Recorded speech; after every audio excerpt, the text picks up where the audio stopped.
Hi guys and welcome back. So someone on my Discord had asked me to make a video on the blueprint implementation of my recoil system, and here's the result by the way. This is the blueprint implementation. So I mean the guns oriented like this by default in the first person template for some reason. So this is inside the first person template. So this is how it works. And the recoil pattern that you see, it's taken from a curve. I'll provide all the files in the description. You guys can download it if you wish. So I'll just walk you guys through how the blueprint is done. It's actually really easy. If you guys have any confusion with the logic, you can always check my C++ code and see how I've done stuff over there. So then you can kind of understand what I'm doing over here. So it's pretty much just a bunch of functions. So I've added auto firing logic. Now here in this case, I'm just assuming that the fire rate is 0.1, but of course your firing logic will vary. All that's important is when you start shooting, when you want the recoil to trigger, you hit this recoil start, and make sure before that you set the recoil curve to the curve specific to your weapon. So in this case I just took the AK-47 recoil curve from my game Vengeance. So this is how the AK would actually feel in my game. I guess it looks pretty neat, not gonna lie. So I'll just walk you guys through the logic. So first of all, this is an important part. So on begin play, just get a player controller reference and just store this inside a variable. I don't want to call the get player controller function every time, looks weird in the graph. So you could use get player controller each time. That works completely fine as well if you wish so. So after all this, so what's important? This is the fire event. Basically, I just put the entire firing logic into this event, and I'm just calling this. And after every 0.1 second, this would be your fire rate instead of 0.1. So I just start a timer, and then I do recoil start. This is a function that we'll create, and this should be inside of here. So if I just do start, so should be up here, recoil start. So this is what we are basically doing. I'll walk you guys through the functions now. So when you call recoil start, what happens is you check if the recoil curve is valid, then you set a bunch of these variables. You could of course pause at any section and copy it yourself. I'll be explaining the logic.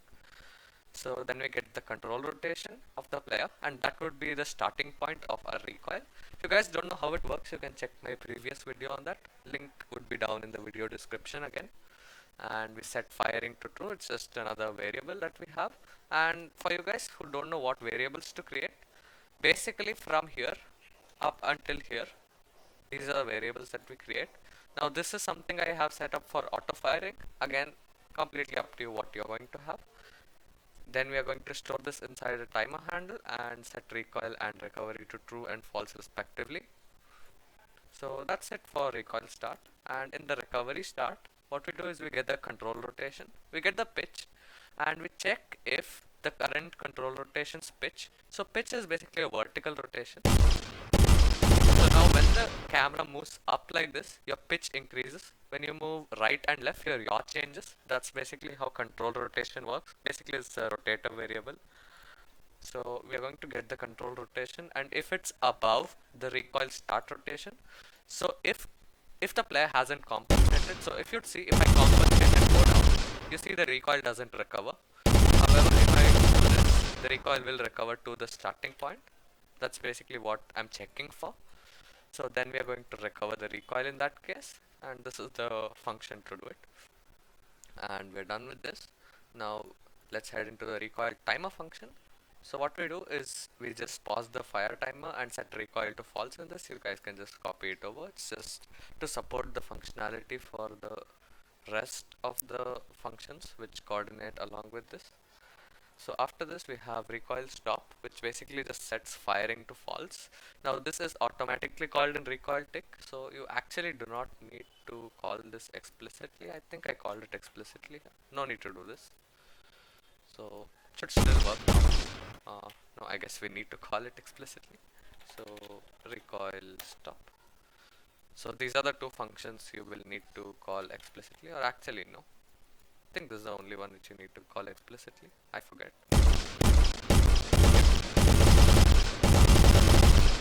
So recoil stop is the only one you need to call.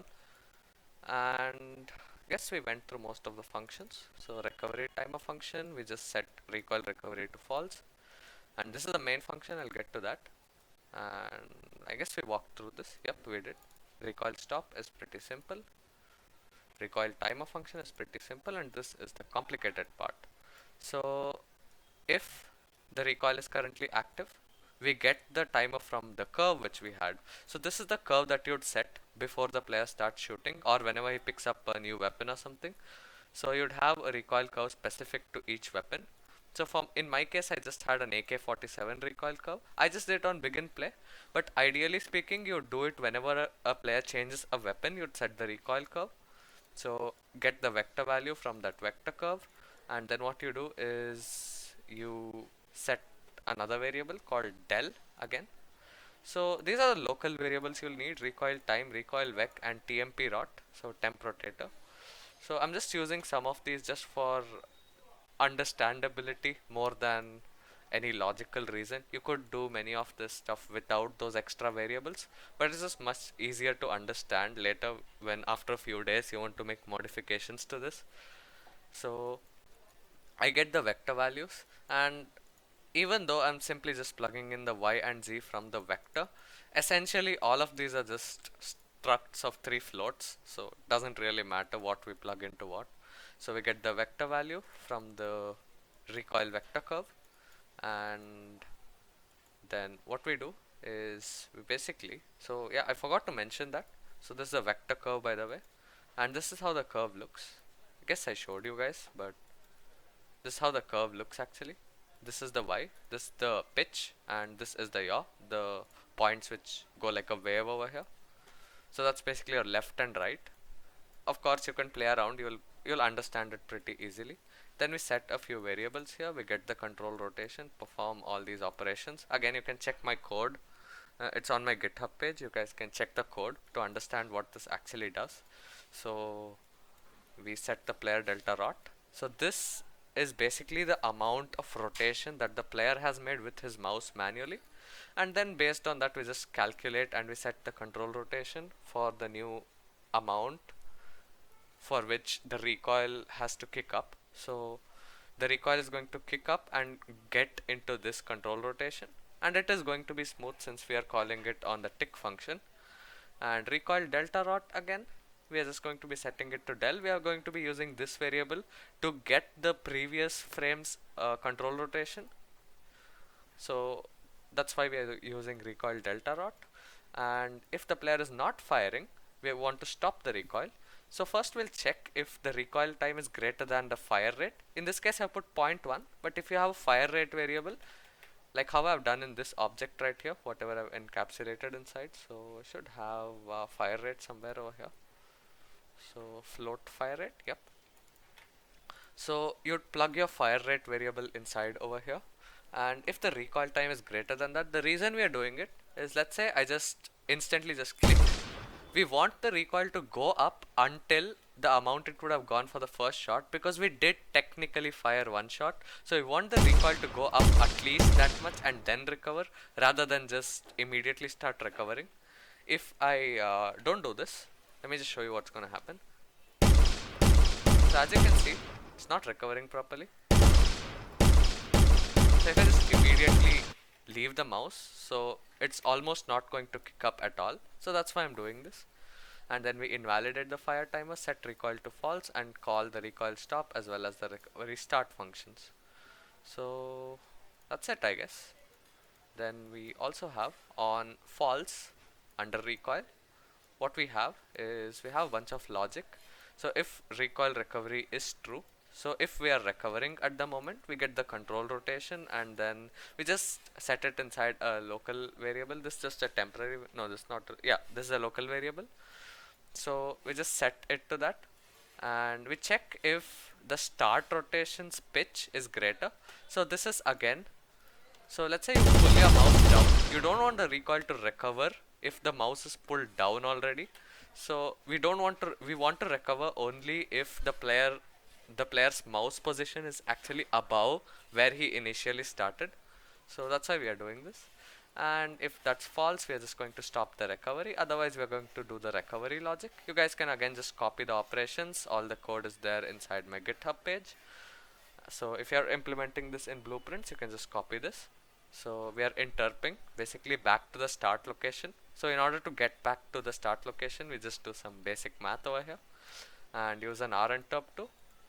And the delta time right here is taken as an input parameter. So I see people doing ridiculous things.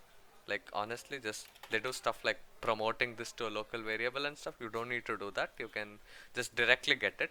That works actually, just like how you do in C++. People don't know this apparently, like many people. So just saying. So then we again perform some operation.